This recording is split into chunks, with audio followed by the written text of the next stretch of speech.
Welcome, curious minds, to the deep dive. Today, we're tackling, well, one of those truly perplexing mysteries, something that's stuck around for decades. I mean, a phenomenon that just consistently defies easy answers. It's captivated investigators, scientists, the public, pretty much everyone who hears about it. Absolutely. Mhm. And our mission today for this deep dive is really to unpack this enigma of cattle mutilations. Yeah. Want to look at the reported facts, explore the different theories, and there are quite a few.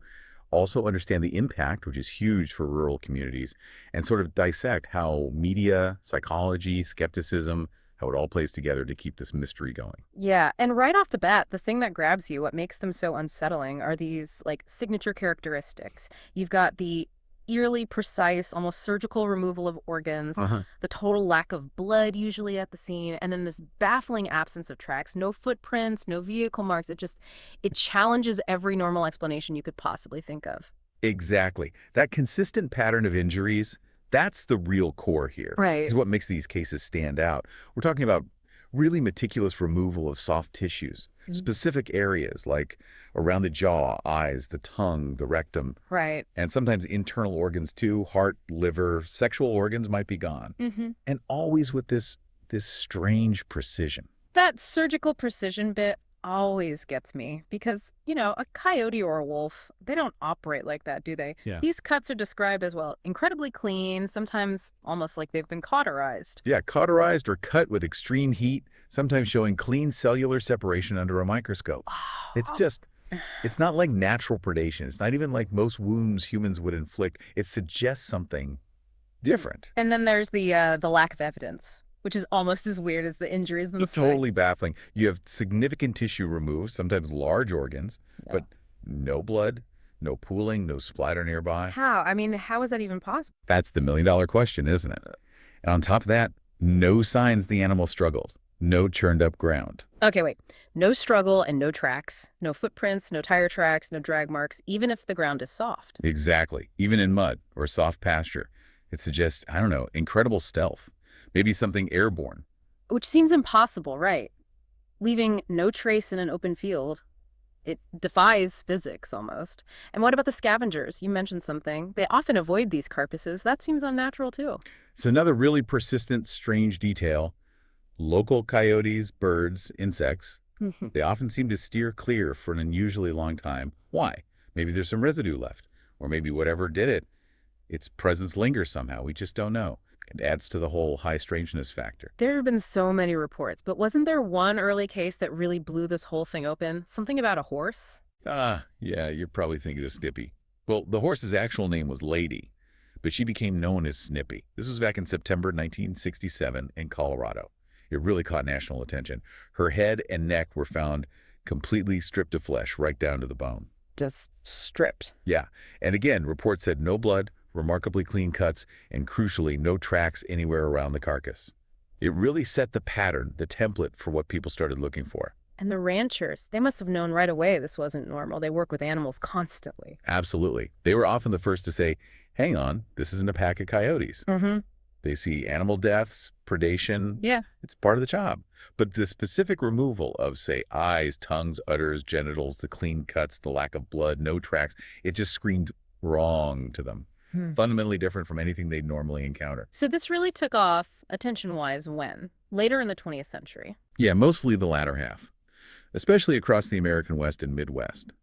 Now, some people claim there were similar weird animal deaths way back, even like the 17th century. But the big surge, the wave, was definitely the 1970s. The 70s seems to be the key decade then. For sure. Hmm. The estimates from that time are, well, pretty staggering. Potentially thousands of incidents reported, millions of dollars in livestock losses for ranchers. It got so widespread that local police, state agencies, they had to get involved. Even the FBI looked into it for a few years, between 74 and 78 roughly. But didn't the official investigations often clash with what people on the ground were seeing? I remember reading a quote. Oh, yeah. There was a lot of friction. You had officials often concluding, natural causes, and then you had ranchers and even some local law enforcement pushing back hard. Sheriff George Yarnell from Elbert County, Colorado, famously said something like, "This was 75. I've been around cattle all my life, and I can sure tell whether it's been done by coyote or a sharp instrument." That really sums up the frustration, doesn't it? It absolutely does. It highlights that deep disconnect between the official line and the lived experience of the people finding these animals. And the really interesting thing, it hasn't stopped. The big wave was the 70s, maybe early 80s, but sporadic reports keep coming in, even now in the 21st century, from different rural spots. The mystery just persists. Okay, so if this is happening and it's so weird, who actually dug into it? Who tried to figure it out? There must be a whole range of opinions. Well, definitely a spectrum. You've got some key figures who really shaped the conversation. For instance, there's a prominent investigative journalist, also a documentary filmmaker. Her work was hugely influential in popularizing the ET hypothesis. Right, I think I know who you mean. Her documentaries, like A Strange Harvest back in 1980. Exactly.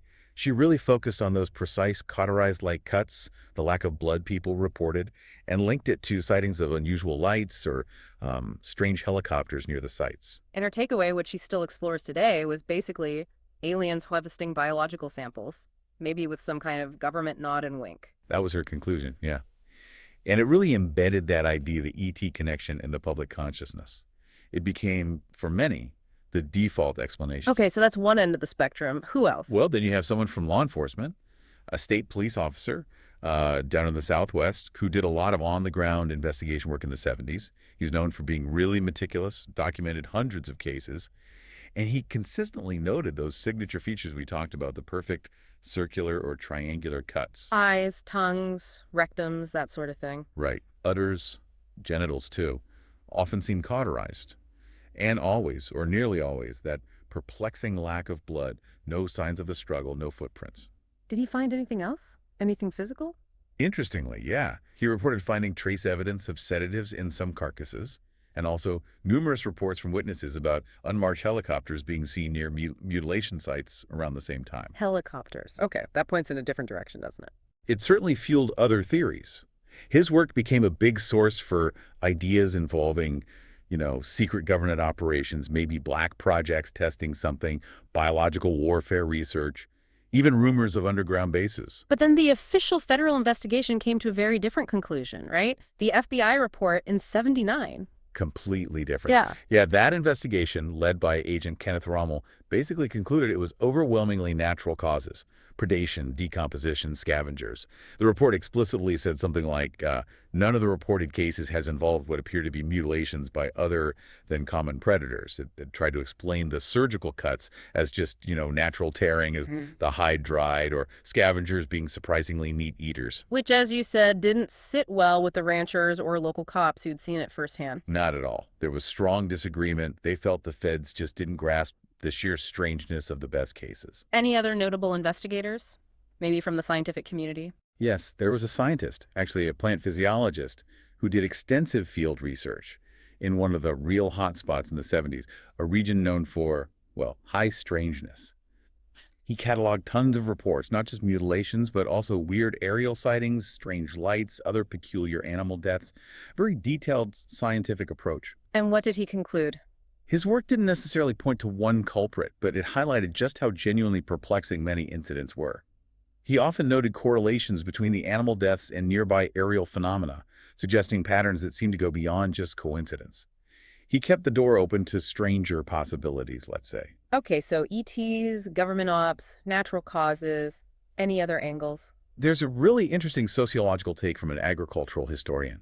He proposed that maybe the whole 1970s mutilation hysteria, as he might term it, wasn't just about dead cows. It became an outlet, a way for independent ranchers who were feeling squeezed economically. Inflation, rising costs, government price controls. Yeah, times were tough for them. Exactly. He suggests it was a way for them to express that economic anxiety, that resentment towards what they saw as government interference or indifference. The government conspiracy theory, tied to those unmarked helicopters maybe, really resonated because it tapped into those broader frustrations, that feeling of losing control, losing autonomy. The mutilations became a symbol for that. Wow, that adds a whole different layer. It wasn't just about the physical event, but what it represented. Potentially, yeah. It shows how these things can take on meaning beyond the immediate facts. So let's break down these main theories then, from the most straightforward to the really out there ones, starting with natural causes. Right. The natural explanation suggests everything we see is basically decomposition and scavenger activity. Blowflies, beetles, birds. They naturally go for soft, moist tissues, first eyes, tongue, anus, genitals. The surgical cuts, maybe just the way skin tears when it dries and bloats, or how certain insects or birds feed very precisely.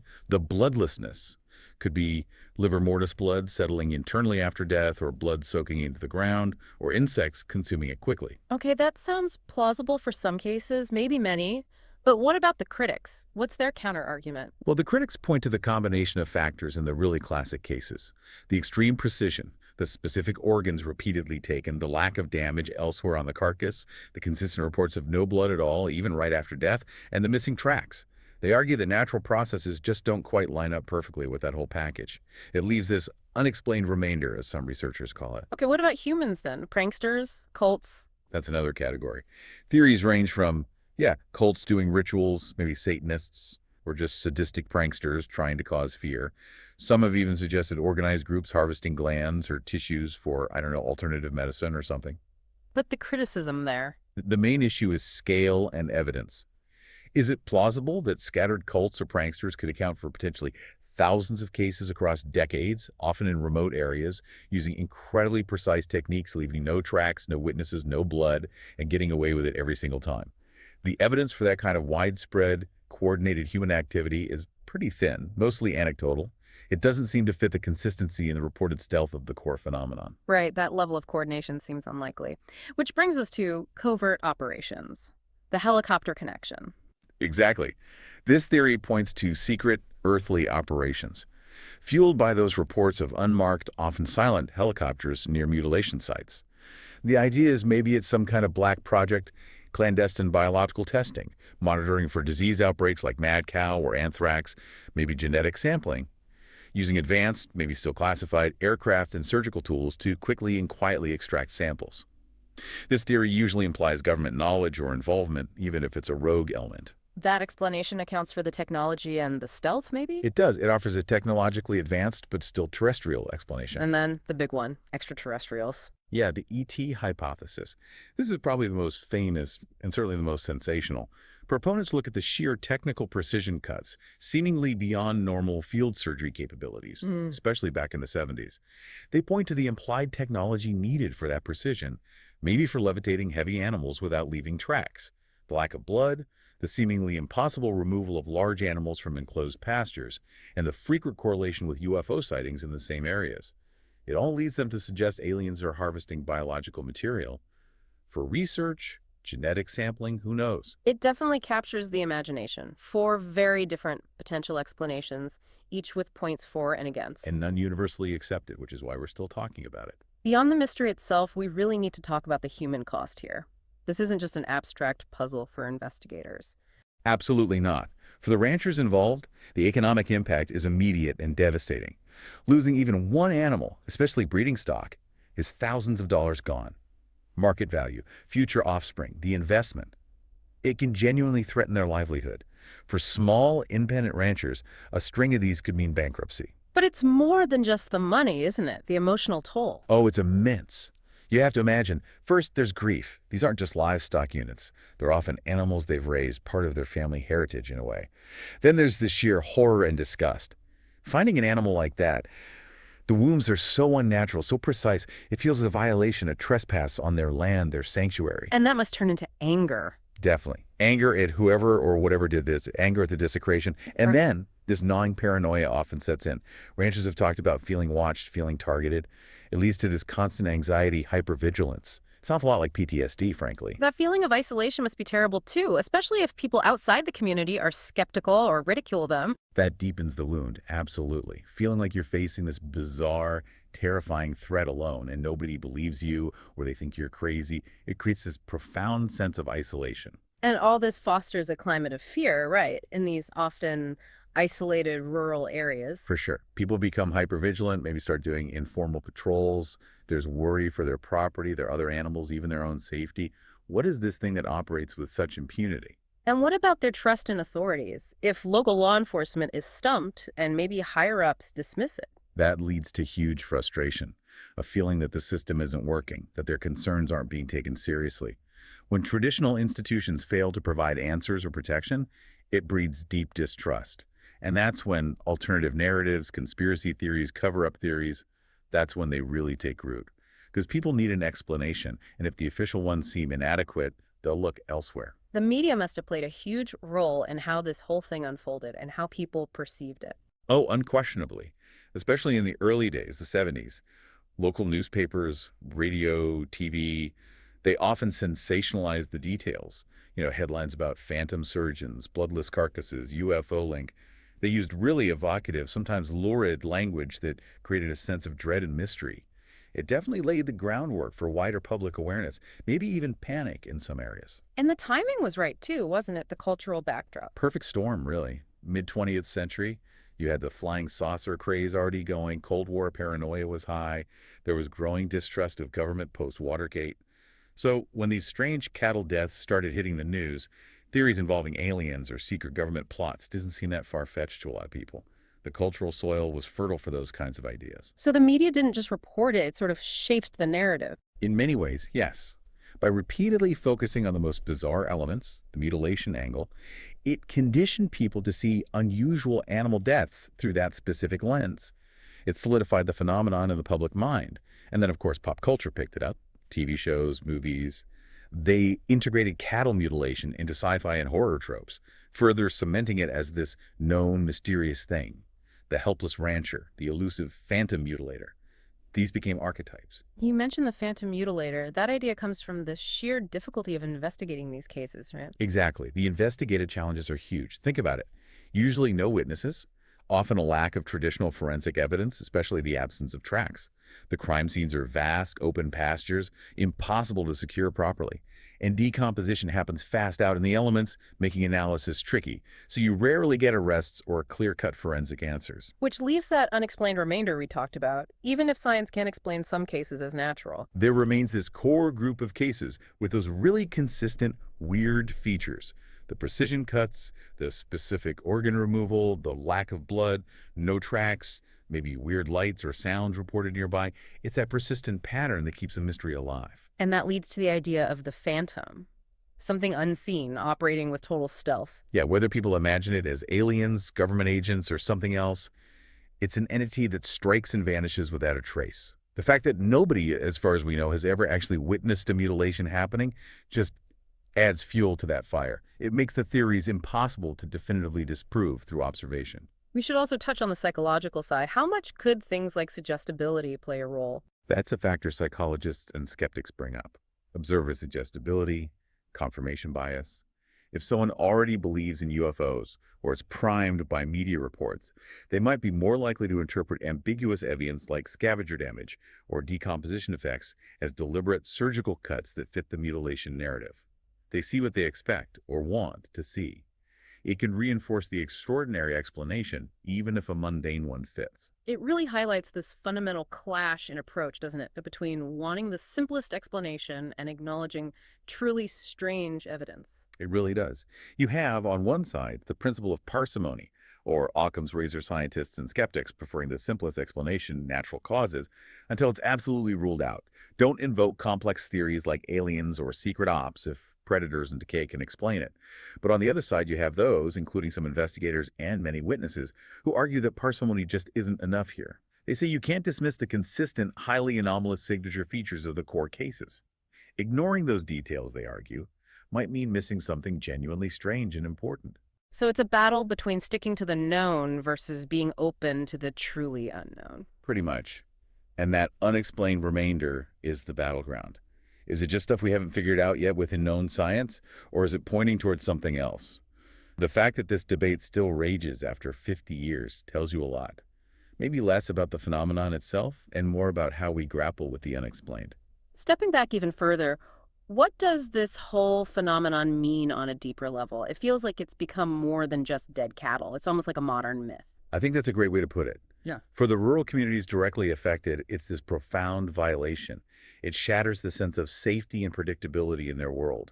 It's not just nature taking its course. It feels like a cold, deliberate, intelligent intrusion, a breach of sanctuary. And a symbol of helplessness. Absolutely. The sheer stealth, the inability to prevent it or catch whoever's doing it, it amplifies vulnerability. In an age where we think science and technology give us control, these incidents are like this mocking reminder that maybe we're not as in control as we think, that there are things out there that can operate completely outside our understanding or ability to respond. Does it tap into bigger societal anxieties too? I think so. You could see it as a metaphor for these large impersonal forces that seem to be reshaping our world now. AI, climate change, global politics, things that feel like they're happening to us without our consent, guided by forces we don't understand. The mutilations, with their clinical precision, almost feel like that a cold, calculating, indifferent force at work. It feeds that unease about hidden hands pulling strings. And what about our relationship with nature or the unknown? It kind of reasserts nature, or maybe the edge of nature, as a place where forces beyond our comprehension can still operate. It blurs the lines between what's natural and what might be artificial or technological. And it definitely taps into that fundamental human fascination, maybe even need for mystery, for things that defy easy answers. It's almost like a Rorschach test, isn't it? What you see in it reflects your own beliefs. Exactly. It reveals so much about our assumptions, about science, about government, about the possibility of life beyond Earth, about our place in the universe. Yeah. And you see that playing out online now, right? Different belief camps reinforcing each other in their own echo chambers. So ultimately, it's this enduring myth about what? Vulnerability, lack of control. I think it speaks to all of that. It confronts us with our vulnerability, potentially to technologically superior forces, forces that are elusive, maybe indifferent.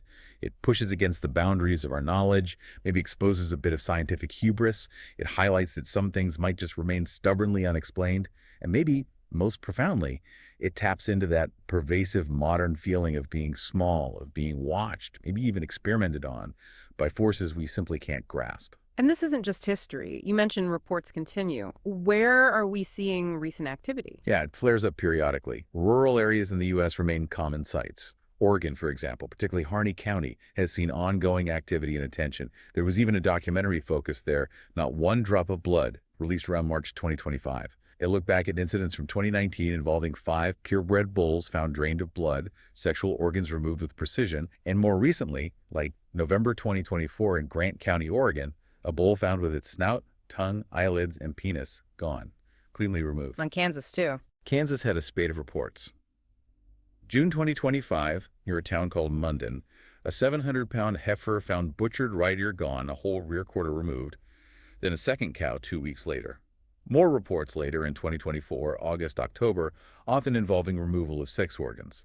Though it's worth noting, the Kansas Brand Commissioner's Office investigated and attributed most of those later cases to natural causes or standard predation. So you still see that split interpretation.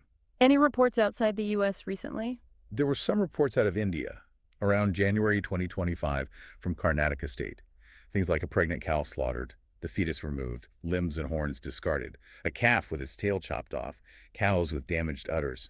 Whether these fit the classic mutilation pattern precisely is maybe debatable, but they were certainly anomalous and disturbing incidents reported around the same time. So even with these recent cases, we're seeing those familiar, baffling hallmarks pop up again. The precise removals, the reported lack of blood, no signs of struggle or tracks. In many of the U.S. cases, yes, those core characteristics keep recurring. And despite, 50 plus years of this, there's still no single universally accepted explanation. Law enforcement often defaults to natural causes, probably for lack of other evidence, while many ranchers, witnesses, and some researchers remain convinced something truly strange is happening. Now, we need to be really clear about something. People sometimes try to link this to human mutilations. That's different, right? Hugely different, and it's crucial to make that distinction. When we talk about cattle mutilations, we're referring to this very specific, strange, largely unexplained phenomenon with those recurring features. Human mutilations sadly happen, but they are overwhelmingly explained by conventional causes, criminal violence, warfare, accidents, occasionally self-harm, or post-mortem scavenger activity. And importantly, these cases almost always leave forensic evidence, fingerprints, DNA, tool marks, blood trails, witnesses' motives, standard stuff for investigators. But haven't there been a couple of alleged cases involving humans that sound disturbingly similar? They sometimes get brought up in fringe discussions. There are a tiny number of highly controversial, often poorly documented or unverified, alleged cases that some people draw parallels to. The most famous is probably the alleged Lovett Cunningham case from 1956. Supposedly, an Air Force sergeant found in the desert, missing tongue, eyes, anus, surgically removed, body drained of blood. It's often cited in UFO literature, sometimes linked to a supposed Project Grudge Report 13, but its factual basis is extremely shaky and unconfirmed officially. Another one sometimes mentioned is the Guarapiranga Reservoir incident in Brazil, 1988. An unidentified male body found with similar precise excisions of organs and tissues and reportedly little decomposition. Again, details are murky, controversial, and debated. So the key takeaway here The is key point is, these alleged human cases are exceptionally rare. Their veracity is really questionable, they lack official confirmation, and they exist mostly within the realm of fringe theories and ufology. They're absolutely not a recognized recurring phenomenon like the decades-long pattern observed in cattle. It's vital not to conflate the two. Cattle mutilation remains its own distinct, enduring mystery. Okay, so wrapping this up, we've journeyed through this really enduring enigma of cattle mutilations. We've looked at the consistent, bizarre patterns, the whole spectrum of theories from mundane to, well, extraordinary. We've touched on the very real human impact and how media and our own psychology shape our view of it all. It's a mystery that just keeps resisting easy answers. And maybe the most fascinating question isn't even who done it anymore. Maybe it's this, whether it's ultimately down to misinterpretation or some very strange natural process we don't understand yet, Yeah. or something genuinely inexplicable intervening. What does the sheer persistence of this mystery for over half a century tell us about the limits of our own understanding? What hidden aspects of reality might still be operating, just beyond our grasp? That's definitely something to chew on long after this conversation ends. Thanks for joining us on this deep dive.